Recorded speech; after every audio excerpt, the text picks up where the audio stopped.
Welcome to Enlightenment Unknown, Life of a Spiritual Nomad. Join Reiki Master and Quantum Healing expert Wes Coons as he guides listeners through the depths of self-discovery and spiritual enlightenment to uncover the version of you we haven't met yet.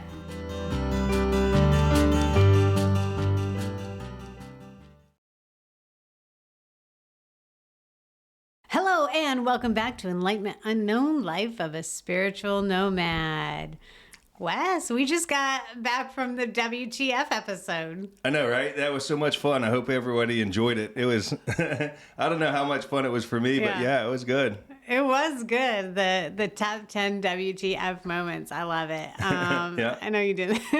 Yeah, and we just had, Dee came in and recorded an episode. Then we had dinner with her. That was really nice, yeah. Yeah, that was nice. Mm-hmm. I love when we have guests on. I know, it's fantastic. I mean, I got to watch you guys do the dishes and stuff. That was great. Oh, my God. Yeah. Yes. So, what have you been up to? Like, we gained some new countries. Yeah, we picked up India. I think we've got Poland.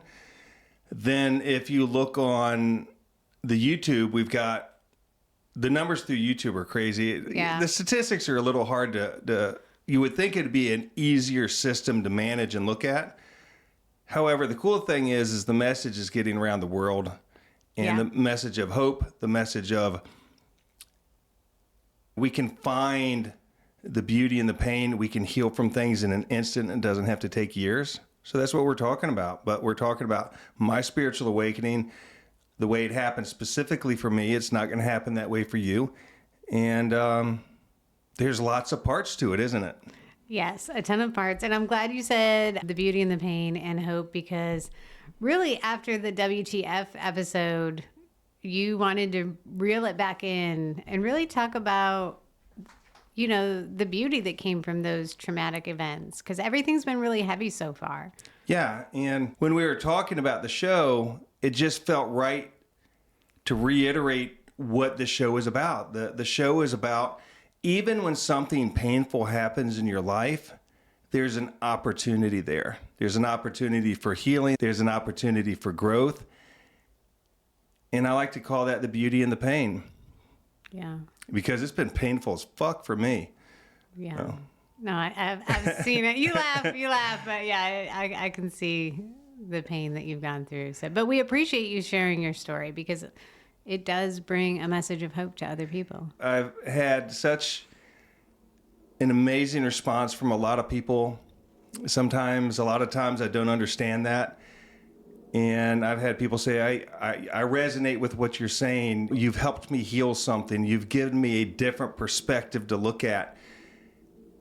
And I am happy to be at the front of the storm so people can stand behind me and take the lessons that we're learning, the thoughts, the thought processes, the theories that we have, and change who they are so they can heal and become the person they're supposed to be. Yeah, I love that. Yeah, so I'll do that. That's why I joined the Marine Corps. Yeah. You know, to fight for people who couldn't fight for themselves. That's why I joined the Marine Corps. Yeah. And we thank you for your service. Well, it is the greatest fighting force in the world. I'm just saying. That's what you keep telling us. I know. And my buddy Nate, what's up, man? We're going to go to Chesty Polar's house and we're going to fucking record an episode. Mm-hmm. Yeah. That's going to be badass. Yeah. Mm-hmm. That's awesome. Yeah. So what do you want to do? Do you want to dive in? I think you were going to talk about like some of the moments that were painful, but then you got something beautiful out of it. The question I posed to myself, and then we ultimately discussed, was what was the purpose of this? There's so many moving parts, and I kind of, and this is for me, I'm being a little selfish, because I needed to break down what was going on, because it is heavy. It's taken me back to relive that trauma at a very high level, because I never healed it before. I've not done this work. I've not done that healing work. So I'm doing that now. And like fresh, frozen, it's live for us and recorded for them. But I'm going through that healing process in front of the world. And it's been, I needed to look at a different perspective.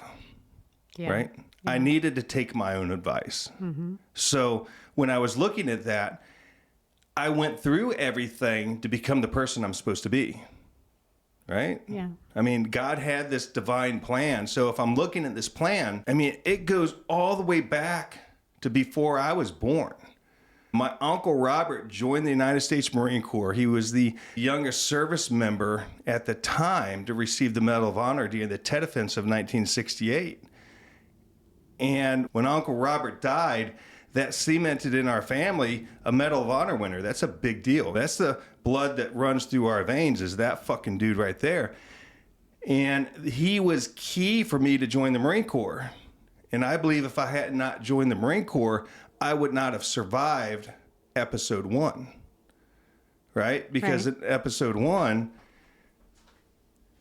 that one day in Marine Corps boot camp when Cochran was just destroying us. And at that time, I had just gone through about 2 weeks of, I had stood up incorrectly at the rifle range. Or at least they said I did. And when the drill instructor came up to me, the issue with that is if your weapon is on your shoulder, he felt that I had it tilted too high. So basically the barrel was tilted too low. So if there was a round in the chamber, it could shoot somebody, was the issue, right? Okay. So as he yelled at me, he went to grab my weapon. There's a sling that goes from the weapon around your bicep so you can hold the weapon still. Well, as he pulled that, he thought that I was pulling back because he felt that resistance. And then he hit me in the face with the front side post of my weapon, and it cut me above my eye. Well, if you get cut there, you bleed a lot. So for me, I just went through that. He got in trouble because he couldn't hide it. And then he was just fucking me up for about 2 weeks. So he was pulling me to the side, PTing me, for sometimes hours at a time, kicking me in the ribs. It was not a pleasant, was not a pleasant time for me. So now we've got the meanest dude I've ever met on the planet taking us somewhere where nobody's going to see. I was nervous. And so that day saved my life because I realized 30 some years later, they couldn't kill me. All they could do is torture me. And I'm like, fuck. I signed up for that shit. You can't do nothing any more than the Marine Corps has done. And it gave me that mental toughness. It gave me that ability to just disconnect. And it saved me. So when you look at that divine plan, it went all the way back to there. So step 1 is we're going to take Wes through this process. Step 2 is he needs to find God. So for me, finding God, when I was seeing those demons, the beauty and the pain was, if that demon's real, I was like, well, I guess God has to be real, right? Yeah. I mean, it makes sense to me. I mean, how in the fuck am I seeing this thing looking at me with jagged teeth? That is real, and I got a picture of it. So it got me thinking about the other aspects of life. I don't know, spirituality, religion, I don't know what you call it. But I started down that journey of, well, God must be real. These things must be real. And that was a lot for me to process because I was so angry. And I don't remember what episode we did it, but where the priest took me back in time to where just before I was, something bad was going to happen with this other individual, he had me look around the room and look for Jesus, remember? Oh, yeah, I remember that. Yeah.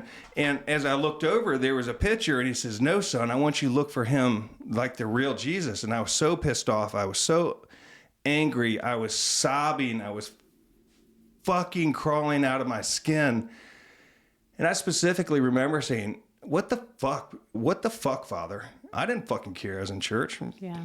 What are you going to fucking do to me? Stick a demon on my ass? I mean, and he was cool with it. He knew where I was at. And then I look over and I'm seeing this. I was seeing Jesus crying, watching this person do things to me. That changed everything. Because that was when I got my faith. And I realized that no matter what I do, I could walk with my child everywhere in the world. I could look left, they could look right, and something happened. I can't protect them. However, I can love them through everything. I can love them and support them and be there. And that's what Jesus does for me. And that's what Jesus does for everybody. And I never in a million years would have comprehended that. I had to see it. So part of this divine, beautiful plan is I had to be molested as a little boy to have a demon placed inside me during that. And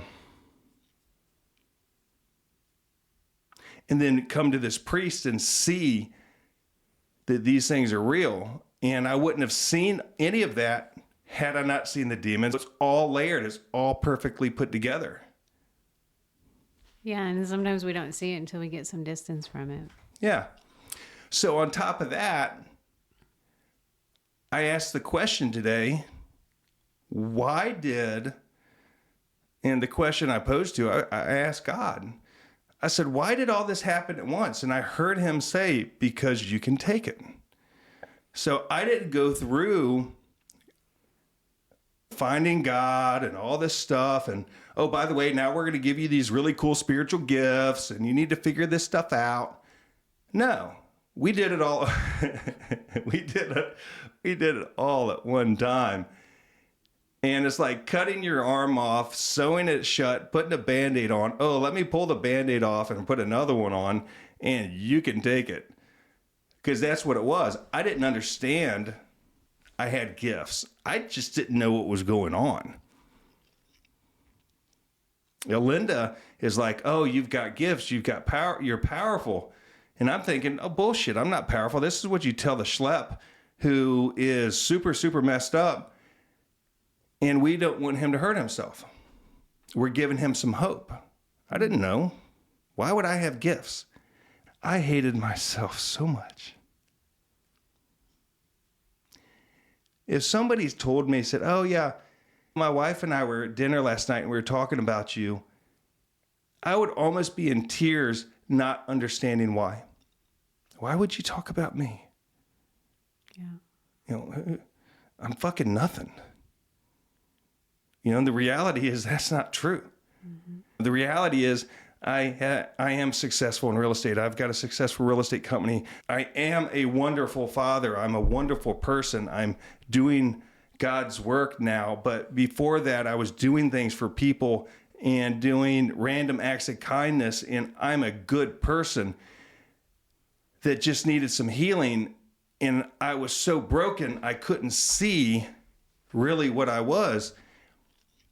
I didn't know I could take up space. I didn't know I was allowed to walk into that room, be present, stay in my power, and be comfortable with that. Right? Yeah. So I would go in a room with other real estate broker owners and I would feel less than. And the reality is I'm probably got more education, more skill set, more training, more whatever with 30, 31 years in the industry than 95% of them. Right. But my negative thinking was I was weak, broken, and stupid. And that's a fucking lie. Right? So as you fast forward in this, I don't even know what you call it. I mean, if you fast forward in this journey that started before I was born, which is crazy to think about, God says at 50 years old, we're turning this on for this dude. We're going to fast track it. We're going to put demons there to find me. We're going to put a priest there to help him find me. We're going to put Ty there to help protect me. So in comes my guardian angel. And I didn't want him. He's a brand new real estate agent, and they can be difficult to train. I don't have a company that supports that. There's some companies that do. Mine specifically does not. And that's just how it's designed. And he doesn't go away. He keeps showing up. And then all of a sudden, he comes in, and he gives me this sword, this saber, this non-commissioned officer's Marine Corps sword that somebody was going to throw away. I mean, who fucking throws that away? Yeah, right? I mean, nobody fucking throws that away. I think I've seen, when I was in the Marine Corps, they weren't common. We didn't have dress blues issued to us. So it was a little bit different time. So I had only seen one time, and he walks in, he says, "Would you like it?" And I'm like, "Fuck yeah, I'd like that." It's one of my most treasured things that I have. And except for the Navy SEALs gave me this plaque for this work I did for them to raise money for one of their fallen brothers. And those two things are sacred to me. And he and I became best friends. So God sent somebody in to help me, to support me through this. And then starts connecting all these dots. Everything came at perfect timing. Now, it wasn't my fucking timing, but it was all perfect timing, right? Yeah. And then you have to add in the trauma. Because I was thinking, I'm like, why did I have to go through all these things? And I've had a lot of painful things happen in my life. I can't be the healer that I'm supposed to be if I've not been through that stuff. How am I supposed to be empathetic with somebody who was molested if I wasn't molested? It was part of my gift. So when somebody comes in carrying guilt, shame, the energy of being molested, the energy of being abused, or whatever you want to call that, I know what that is because I've carried it. I know it in a second. I know how to connect with them. I know how to heal them. I know how to help them. And they're not alone.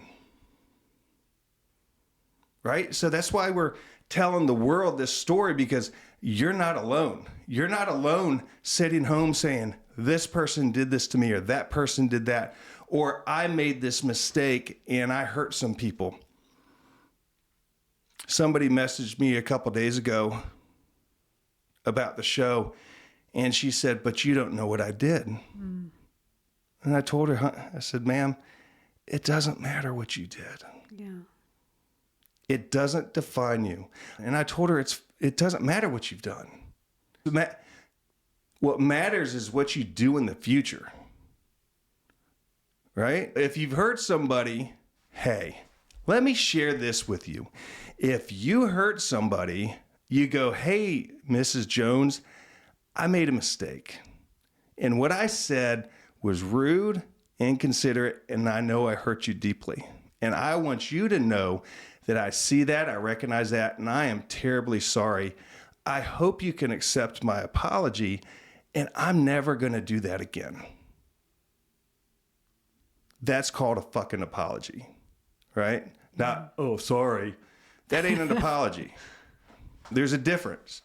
When you're healing from something, there's different energy. I was talking to somebody the other day. I was guiding them through something, and she is pulling back from some people in her life. And I reminded her, I want you to look at the transition where you're pulling back is you're keeping your energy sacred. You're not hiding. And she's like, "What's the difference?" I said, hiding means you did something wrong and it's a victim energy. If you're keeping your energy sacred and you're stepping back, it's a higher vibration. So we can look at it as a negative thing, or we can look at it as a positive thing. I'm keeping my energy sacred. I need a timeout, and I'm taking it. So I'm taking up space. I'm choosing me. I'm taking a higher vibration, and I'm taking a break. And I told her, fucking block them. Dude, I'll block a motherfucker. You know that. I know. I've been on the receiving end of blocks. But that's a very good distinction, Wes. I think for people to understand, there's a difference between hiding and just holding your energy sacred. Yeah. You got something going on, and sometimes you have to love people from a distance, right? Yeah. So when you do that, you're keeping your energy sacred. Or you're hiding from the family. Oh, Wes is hiding from the family. He doesn't come to any of the parties. No, I choose not to go to the party because there's probably people there that I don't feel comfortable with. And I am looking at my mental health and my safety and saying, yeah, I'm going to keep my energy sacred, and I'm going to send a birthday card or whatever that looks like, right? Right. I told her, I said, you can unblock them later if it's too much. And what it was her friends cared about her, but she needed some space. Take the space. Yeah.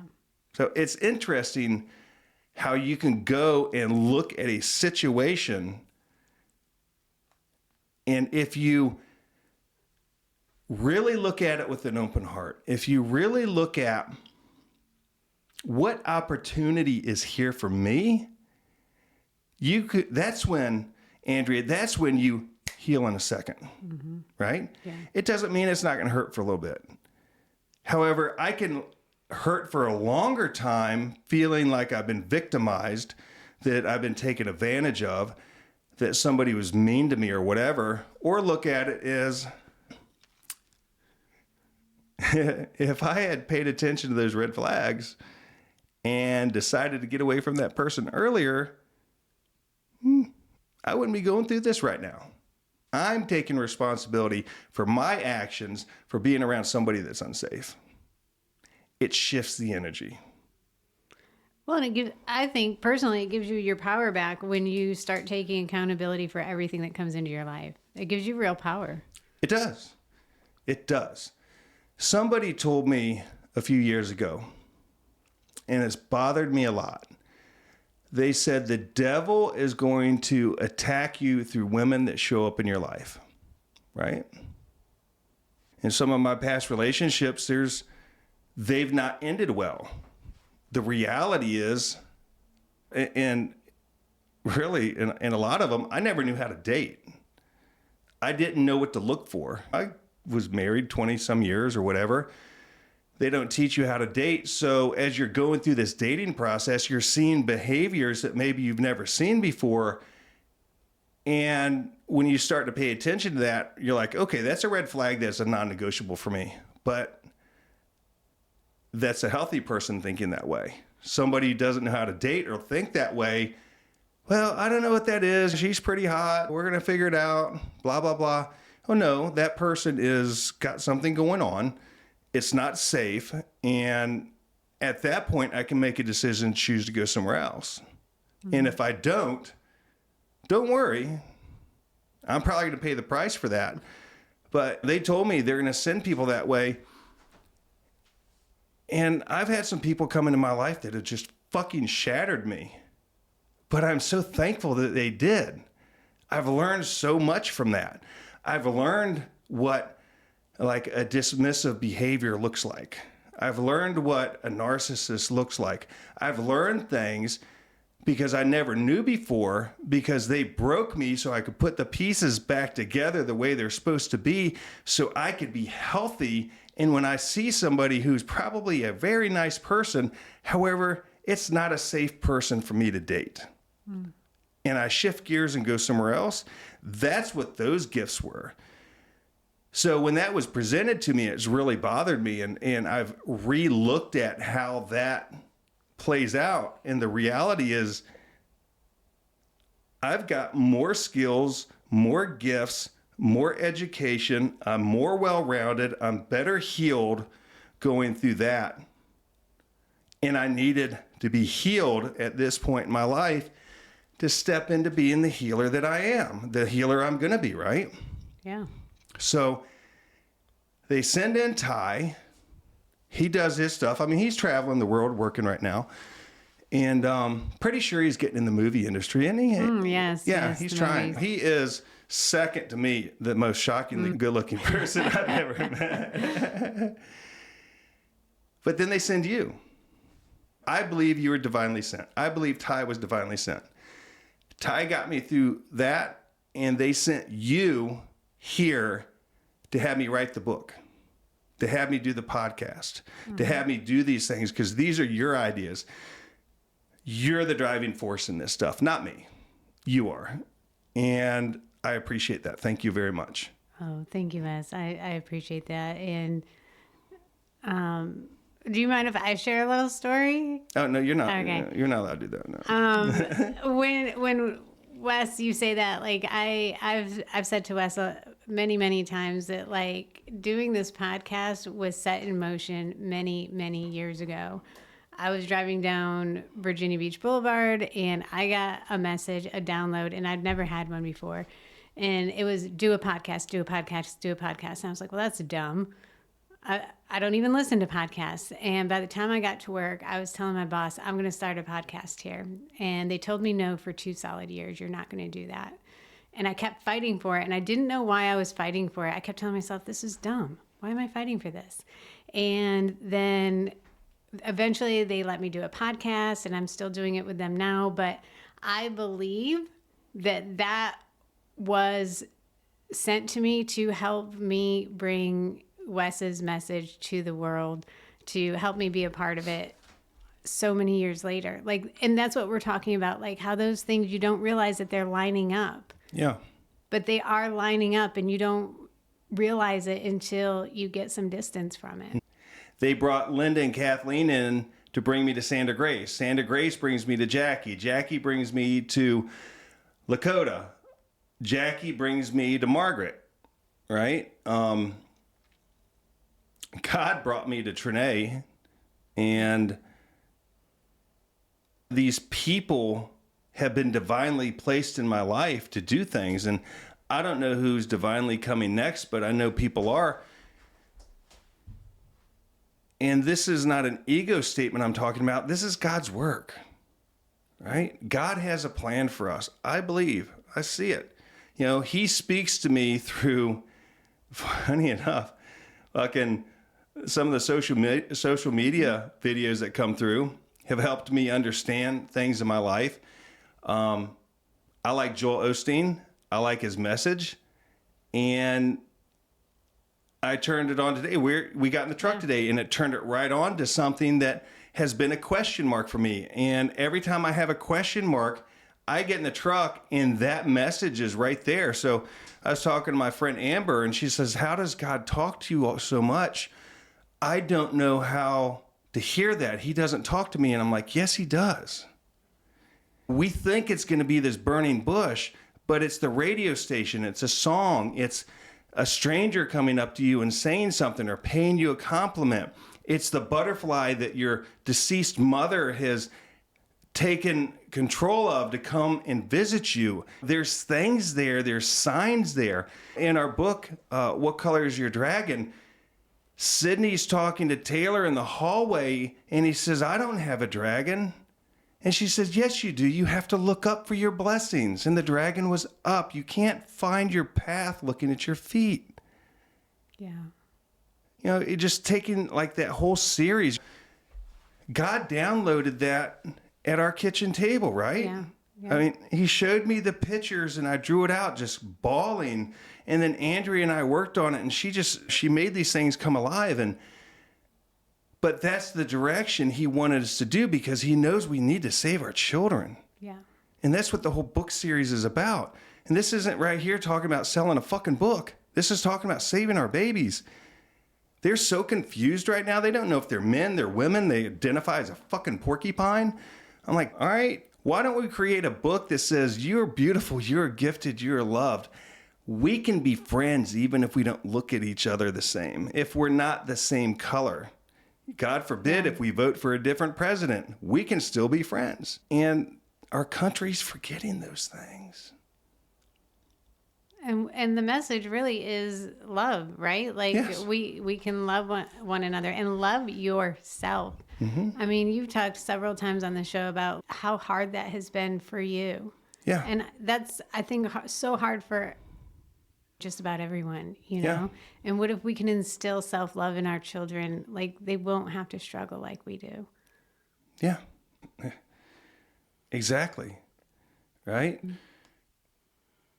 We grew up in a different time, and now there's all this technology, and you go to dinner and you see this family, and there's a family of 5, and the 7-year-old's on his cell phone, and I'm like, what are you doing? Mm-hmm.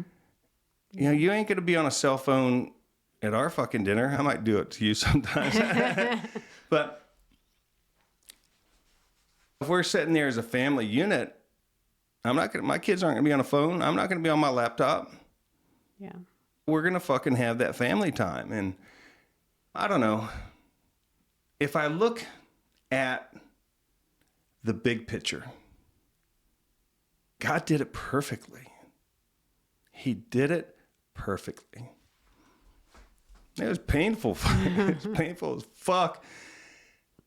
However, I never would have gone to the priest if I wasn't in that much pain. I would not have taken Reiki courses if I wasn't so scared. I would not have done any of those things if I wasn't on the verge of being destroyed. That's just who I am. Yeah. That is, my faith was so non-existent, I had to be crippled to move forward. And I had a choice. That movie from Shawshank Redemption, get on living or get on dying. I laid down, asked God to take me. He didn't take me. I'm not going to do it myself. Trust me, I've asked him to take me many times. I had the chance last June 5th when I had that AFib, my heart rate hit 275. I knew if I went to lay down, I was going home. I chose to go to the hospital. That's the first time I've ever chosen to be on this planet. It's the first time I've ever chosen to be in this life. I've never felt like I belonged here. I never wanted to be here. I wasn't suicidal, but I didn't want to fucking be here. Even as a little boy, I remember telling Mom, I didn't ask to come here. I don't know what fucking soul contract I signed. I thought I was ordering a fucking bucket of KFC or something. Sign right here, pal. And that's just where I was at. And there's other people out there that feel that way. We can heal in a second. We can change in a moment. But if you're not fucking looking for the gifts and looking for the blessings, you ain't going to see it. Yeah. And Andrea, I would love to say that I don't struggle with depression, that I don't struggle with negative thoughts, that I don't struggle with unworthiness or whatever, but I do. Mm-hmm. You know, you see people like us doing these shows or people on TV and like, oh, they got it all down. You know, they're perfect. They're talking about it. They're teaching it. Well, we're talking about it and teaching it because we go through it. Yeah. I had someone reach out to me on Instagram and just really say, it was kind of hurtful to me, like, why would I listen to you? You sound like you've never experienced anything negative in your life. Yeah. And that's not true. It's because of those negative things. I think sometimes that we can be in the position that we know how bad it hurts, that we want to try to help other people not hurt. Yeah. And this show is healing. Yeah. So healing for me, I know it's healing for you, right? Yeah. Mm-hmm. I don't know. The last few years, I've existed. I haven't been living my life. I've had a very difficult time. And of all things, I got invited to a concert last night. I got invited to the Violent Femmes concert in Virginia Beach. It was fucking fantastic, by the way. And I remember sitting there feeling alone in the chair. And there's people around me that knew me. I mean, these days, everywhere I go, I see a healing client. So I got to see one of my favorite clients who I was lucky enough to help her. She was going through some things, and she's standing up there by the stage dancing with this big smile on her face. She'd never seen me, but I enjoyed watching somebody who I got to be around while Jesus flowed through me to help heal her. And when I first met her, she would not have been doing those things, right? Yeah. And so I'm sitting there, and all of a sudden I noticed myself starting to smile. And I just something released. Just something went away. This cage that was on me just went away. And I was smiling, I was dancing, I was singing all the songs, and I've begged for that feeling most of my life. And for whatever reason, it switched. And I think part of that is, we're talking about growing my healing business and stuff. I turned it over to you. I said, Andrea, you manage it. You set the schedule, right? Yeah. I mean, I think we both see the vision for what it is, and you're meant for so much. Yeah. We are going to fucking heal this world. Yeah. We fucking are. We have to do it kicking and screaming like that's just, I see it so clearly. I see it so clearly. I mean, if Wes is in charge of that part, it's not going anywhere. If Andrea is in charge of that part, we're changing lives. And so thank you for that. Oh, thank you. We talked on this podcast where we had a falling out for a couple months this year, and we weren't doing any of this work. Yeah. And that to me was such a difficult part of my life, because I say all the time, like, this is our purpose work. This is why we're here on this earth. Yeah. And to not have that to do for those, 2 months or however long it was, I mean, it almost destroyed me. And having it again, seeing that vision and knowing, all right, we're going to make this vision a reality and we're going to heal the world. And people laugh like, oh, you're not going to heal the world. We are going to heal the fucking world. Yeah. And, the honest answer during that time, I was associating with somebody I shouldn't have been associating with. And I was spending time with somebody that never fucking chooses me.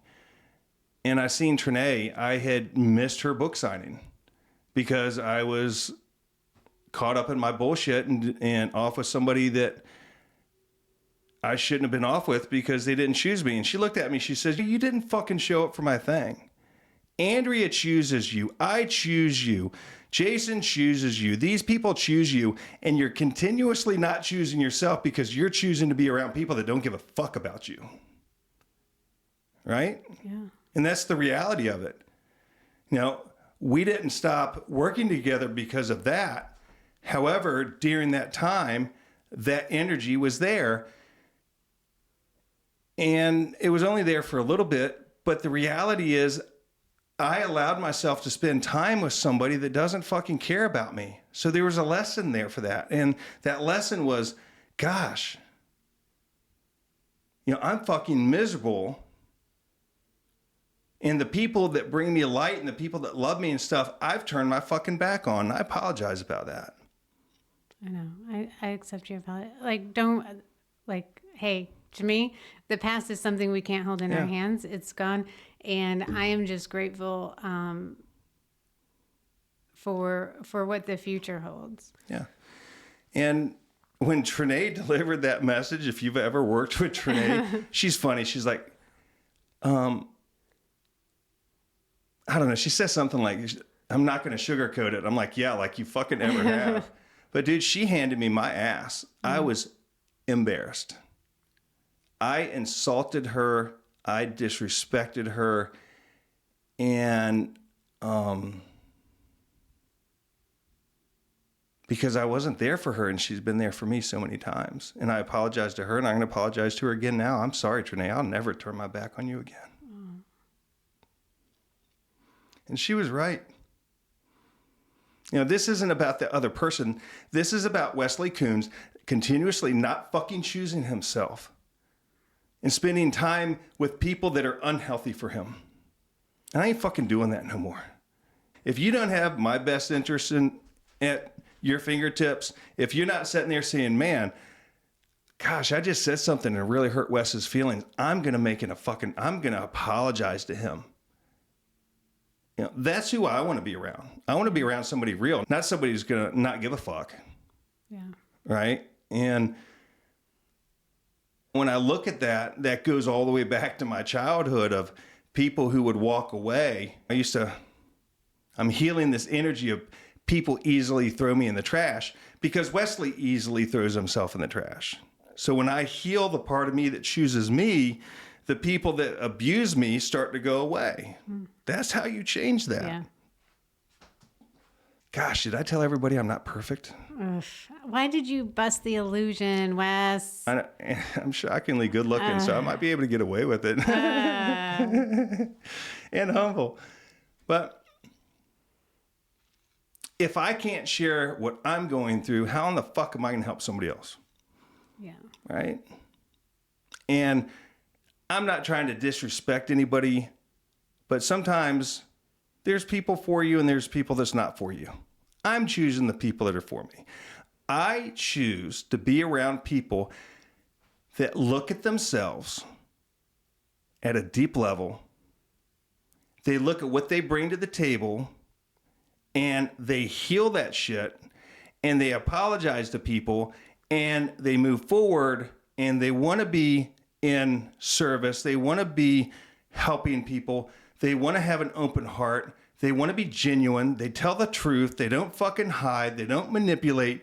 I'm talking about real people that are safe, that have high vibrations, that have an open heart and carry unconditional love. That's who I spend time with. Yeah. So it changes things. It just does. I look at people and think, if I'm going to go hang out with this person, how do I feel before, during, and after? And if I'm not looking forward to spending time with the person with no anxiety, and when I'm with the person, I'm being honored and respected, and when I leave, I feel good, I'm going to do that. When I'm with the wrong people, I have anxiety about going. When I'm there, you have to worry about what you're saying. And when you leave, you don't know what you're going to come back to. Fuck that. I've done that my whole life. I ain't doing that anymore. It's like petting a porcupine. I'm good. You know? So that's what we're talking about this show. That is what this journey's been for me. It's teaching me that stuff. Because I never knew that stuff before. You know who taught me that? Is Trinae. Trinae at the Reiki Wellness Center. She taught me that. She taught me how to think. She taught me how to go through that process. And I appreciate that. And that's why I talk about her, recommend her on the show. Yeah, she's wonderful. She is wonderful. I mean, she's amazing. Yeah. And I've got these mentors in my life, these super, super fucking strong women. And that's so cool. Yeah. I don't know. God has just put some people in my life that are 5-star all the way around. And I don't know if I was anywhere else in the country if I'd have any of that. What the fuck's the name of that guy that won all the Olympic awards with swimming? Oh, Michael Phelps. Michael Phelps. Look at his story. If you really look at his story, he was tall, his hands were goofy, they were big, he was super, super awkward. But he was built to be a champion, right? He had all the parts and everything fell into place for him to be this champion. So whoever's listening to this podcast, you're a champion too. What aspects of yourself are you ignoring that you can step into and become the person you're supposed to be? It's that easy. Wes, that's really powerful. Ugh. Yeah. Yeah, so there's that. I don't know. I don't know. So I am heading out to New York this week. I'm taking Lakota up to New York for this film that she's in, and very grateful to do that and meet the people from Hollywood, which is going to be super cool. I'm not used to that realm, and it's going to be fun. We're going to take a train. Yeah, that sounds really exciting. I'm jealous. Mm-hmm. I wish I was going. You could take my ticket. I know, right? Oh, you're going to Seattle? I am going to Seattle for work, and I'm really excited. We're going to go to the Space Needle. Mm-hmm. Well, you work at one of the most amazing places on the planet. I do. I love your work. Yes, I know you do. Yeah. Well, I think that's the end of the show, right? Yeah, you wanted to give a message of the beauty and the pain, and I think you delivered, Wes. Everybody, thank you for listening to the show. We'll see you soon, and have a great week. You've been listening to Enlightenment Unknown with Wes Coons, your guide on the quest for self-discovery and the version of you we haven't met yet.